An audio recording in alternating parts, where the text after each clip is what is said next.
বিধানসভা নির্বাচনের প্রাক্কালে দীর্ঘদিনের ভোগান্তির অবসান, এলাকার মানুষের আন্দোলনের সফলতা, অবশেষে প্রতিশ্রুতি পূরণ। স্বাধীনতার পর প্রথম পাকা রাস্তা, কথা রাখলেন জেলা পরিষদ কর্মাধ্যক্ষ।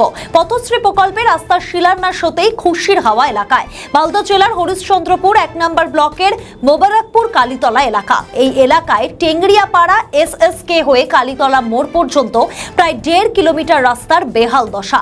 স্বাধীনতার পর থেকে কোনোদিনও পাকা হয়নি এই রাস্তা। মাঝে ইট দিয়ে রাস্তা হলেও তাও ভেঙে গেছে। বর্ষার সময় পায়ে হেঁটে চলাচলের অযোগ্য। কিন্তু ওই রাস্তা এলাকার অন্যতম গুরুত্বপূর্ণ রাস্তা। পার্শ্ববর্তী বিভিন্ন এলাকার কয়েক হাজার মানুষ যাতায়াত করে। ওই রাস্তাতেই রয়েছে মাদ্রাসা। ছাত্রছাত্রী থেকে শুরু করে রোগীরা বেহাল রাস্তার কারণে প্রত্যেকেই ব্যাপক সমস্যার সম্মুখীন হয়। প্রায় ঘটে দুর্ঘটনা। দীর্ঘদিনের পাকা রাস্তার দাবি ছিল এলাকাবাসীর, কিন্তু বারবার ভোটের সময় প্রতিশ্রুতি মিললেও তারপর আর দেখা মেলেনি নেতাদের। কিছুদিন আগে রাস্তা নিয়ে তুমুল বিক্ষোভ হয়। অবশেষে কথা রাখলেন স্থানীয় জেলা পরিষদ সদস্য তথা মালদা জেলা পরিষদের কৃষি কর্মাধ্যক্ষ রবিউল ইসলাম। তার উদ্যোগে শুক্রবার ওই রাস্তার শিলান্যাস হলো। পথশ্রী 4 আমাদের কালীতলা মোবারকপুর, এটা চাচল 45 বিধানসভার অন্তর্গত হরিশ্চন্দ্রপুর 1 নম্বর ব্লকের বড়ই জিপির কালীতলা মোবারকপুর। এইখানকার এলাকার মানুষের এটা দীর্ঘদিনের দাবি এবং এটা গ্রামীণ রুরাল এরিয়ার মধ্যে সুধীর শাহ হাউস থেকে টেংরিয়াপাড়া SSK স্কুল, এটা 1.5 কিলোমিটার থেকে একটু বেশি। 85 লক্ষ টাকা এটা বরাদ্দ হয়েছে পথশ্রী স্কিম। এটা 4 টেন্ডার হয়েছে, ওয়ার্ক অর্ডার এজেন্সি পেয়েছে এবং আজকে শুভ শিলান্যাস করলাম। আমাদের আমাদের WBSRDA প্রধানমন্ত্রী গ্রাম সড়ক যোজনা যে এজেন্সি, এক্সিকিউটিভ এজেন্সি, সেইখান থেকেই ওয়ার্ক অর্ডার হয়েছে। আজকে শুভ শিলান্যাস এবং এইখানকার এই এলাকায় এই রাস্তা হওয়াতে কম করে 20,000 মানুষের যাতায়াতের এই একটা বেনিফিট এবং প্রচুর মানুষ আজকে কিন্তু দেখছেন আপনারা কত উৎসাহ মানুষ, ছোট ছোট বাচ্চা থেকে নিয়ে শুরু করে বয়স্ক বৃদ্ধ, ওনাকে বয়োজ্যেষ্ঠ কাকা জেঠারা আছেন, ইয়ং জেনারেশন আছেন, সর্বত্রভাবে আজকে খুবই উৎসাহিত আছে। এবং এখানে আমাদের নিকুঞ্জদা, সালমি, এরাও আজকে খুব আনন্দিত যে যাকে যেভাবে কথা আমাদের দিয়েছিলেন আমরা আজকে সেই রাস্তার শুভ শিলান্যাস। আমরা অসংখ্য ধন্যবাদ জানাবো রাজ্য সরকারের মাননীয় মুখ্যমন্ত্রী মমতা ব্যানার্জিকে। তিনি কথা দিয়ে কথা রাখেন গ্রামের মানুষের জন্য। শুধু এটুকুই আমি বলবো যে তৎকালীন ভারতবর্ষের প্রধানমন্ত্রী অটল বিহারী বাজপেয়ী 2000 যেই সময়টাতে উনি প্রধানমন্ত্রী ছিলেন, গ্রামের মানুষের জন্য প্রধানমন্ত্রী গ্রাম সড়ক যোজনার রাস্তা তিনি কিন্তু প্রথম শুরুটা করেছিলেন। পরবর্তীতে 2014 সালের পর আমরা দেখেছি কোনোরকম দিল্লি গভর্নমেন্ট থেকে প্রধানমন্ত্রী গ্রাম সড়ক যোজনার রাস্তার কোনো নতুন করে রাস্তার কিন্তু সূচনা হয়নি। আজকে রাজ্য সরকার সাধারণ মানুষের রেভিনিউর টাকা, ট্যাক্সের টাকা দিয়ে, নিজস্ব তহবিল দিয়ে রাজ্য সরকার আজকে যদি এই পথশ্রী স্কিম চালু না করতেন, তাহলে আমরা যে কত অশান্তি, কত দুর্ভোগের মধ্যে এই হাজার হাজার মানুষ আমরা থাকতাম, এটা ভাবার কোনো অবকাশ। 100% আজকে যতগুলো শিলান্যাস হচ্ছে পথশ্রী 4-এ, প্রত্যেকটা রাস্তায় আমাদের নির্বাচনের আগে, ঘোষণার আগে প্রত্যেকটা জায়গায় টোটালি কমপ্লিট হয়ে যাবে। এতে কোনো ভাওতাবাজির কোনো গল্প নেই, প্রতিশ্রুতির কোনো কথা নেই। এক্সিকিউটিভ এজেন্সি যেভাবে ওয়ার্ক অর্ডার আমাদের দিয়েছেন, এজেন্সি আছেন। অনেকবার আমরা বিডিও সাহেবের কাছে আমরা অনেক করেছি। বিডিও সাহেব এখানে এসেছিলেন। বিডিও সাহেব এসে পদব্রজের সমস্ত রাস্তাটা করেছিলেন। এনআরজিএস স্কিম থেকে 1 কোটি টাকা স্যাংশন হয়েছিল। তারপর কেন্দ্রীয় সরকার এনআরজিএসটা বন্ধ করার ফলে আমাদের রাস্তা আমরা করতে পারিনি।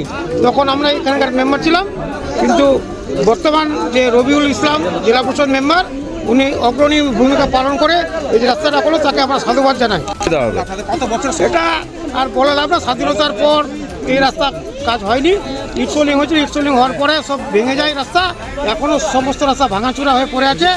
আমার মনে হয় ভারতের ইতিহাসে এটা প্রথম, স্বাধীনতার পর প্রথম পাকা রাস্তা পাচ্ছে। এই রাস্তা হচ্ছে এটা চলাচল বলতে কি, আমি যে আগে এসে যে মেম্বার ছিলাম, আমি লজ্জায় এখান থেকে চায়ের দোকান যেতে পারিনি আর কি। কারণ যে মানুষের যে ক্ষোভ বিক্ষোভ, মানে উত্তেজনা, ওদের জ্বালাতে আমি আর ওই চায়ের দোকান পর্যন্ত যেতে পারতাম না।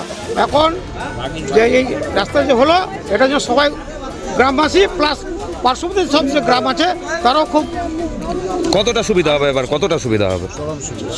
সুবিধা বলে শেষ করা যাবে না, এটা প্রচুর সুবিধা। বলছি রাস্তা তো হবে, ক্যানেলটা প্রদীপ সাহা বাড়ি আপনার? বাড়ি মোবারকপুর কালীতলায়। এই গ্রামের বাসিন্দা আপনি? এখানে আর আমাদের যে এরিয়াতে আমরা যখন বর্ষা টর্ষা হয়েছে না, আমাদের অনেক অ্যাক্সিডেন্টও হয়েছে এই বর্ষাতে। গত কিছুদিন আগে আমরা একটা বিক্ষোভ করেছিলাম এই রাস্তাতে।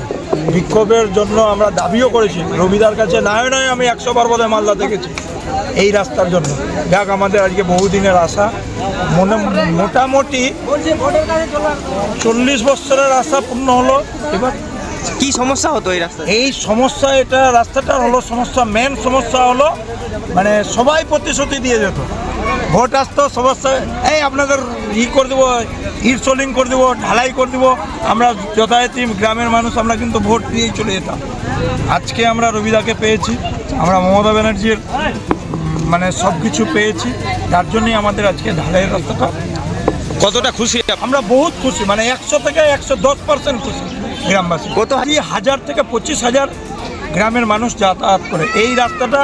আপ টু আপনার ওই কনার বলে একটা জায়গা আছে বটতলা, ওই জায়গাটার সাথে লিঙ্ক হয়ে গেল এই রাস্তাটা, মানে সরকারের ঘাট অবধি যে রাস্তাটা আছে ওই রাস্তার সাথে লিঙ্ক হয়ে গেল। বলছি কোন কোন এলাকায় যান এই রাস্তাতে? এই রাস্তা দিয়ে এই আমরা কালীতলার লোক, এই রাস্তা দিয়ে আমরা আর ঘুরে যাব না এখন চাচল দিয়ে, আমরা এদিক দিয়ে চলে যাব ডালাকানি, কপুরগঞ্জ হয়ে, মানে ওই বটতলা হয়ে একদম হরিশ্চন্দ্রপুর আমাদের এরিয়াতে। তাহলে অনেকটা দূর। হ্যাঁ, মোটামুটি 7-8 কিলোমিটার রাস্তা দূরত্ব কমালো, আমাদের টাইম বাঁচলো, সব কিছু আমাদের। আমার নাম নিকুঞ্জ কুমার শাহ, বড়ই জিপির অপোজিশন লিডার প্লাস এই বুথের মেম্বার। আমি তো হঠাৎ করে আমাকে ডাকছে, তখন এই মেয়েটা একটা কাজের মেয়ে ডাকছে। হ্যাঁ, ওই কই আপনি কি দেখলেন? হ্যাঁ, আপনি কি দেখলেন? যে এসে দেখলাম যে লিফট অ্যাজ ইট ইজ আছে, ও কি করে ভিতরে গেল। লিফট কিন্তু অ্যাজ ইট ইজ আছে, যেমন থাকে অন্য সময়, কিন্তু ও ভিতরে নিচে কি হয়েছিল আমরা এখন অব্দি কিছু বুঝতে পারছেন। আপনি দেখলেন হ্যাঁ, হ্যাঁ। লিফট তো ঠিকই আছে, লিফটের কোনো ডিস্টার্বনেস, ভাঙা লিফট ভেঙেও নিচেও পড়েনি, লিফট যেখানে ছিল তেমনই আছে, কিন্তু গ্রাউন্ড ফ্লোরের লিফট না, উনি বলছেন দরজা খোলা ছিল। দরজা কি করে খোলা থাকবে? দরজা খুলে তো লিফট চলবে না। যখন লিফট যখন না থাকবে তখন দরজা খোলে না, দরজা তো খোলে না। সম্ভব হলে হ্যাঁ, এটা তো অসুস্থ, একটু কথা না বলতে পারলে কেউ বলতে পারবে না, কেন ও যখন হয়েছে তখন ও একাই ছিল, একা বলতে ওই রকমই হবে। কি নাম আপনার? চন্দ্রনাথ। আমাদের ভিডিও ভালো লাগলে লাইক ও শেয়ার করুন, কমেন্ট সেকশনে আপনাদের মতামত জানান। আরও ভিডিও পেতে আমাদের চ্যানেলটিকে সাবস্ক্রাইব করুন এবং প্রতি মুহূর্তে খবরের আপডেট পেতে প্রেস করুন বেল আইকন।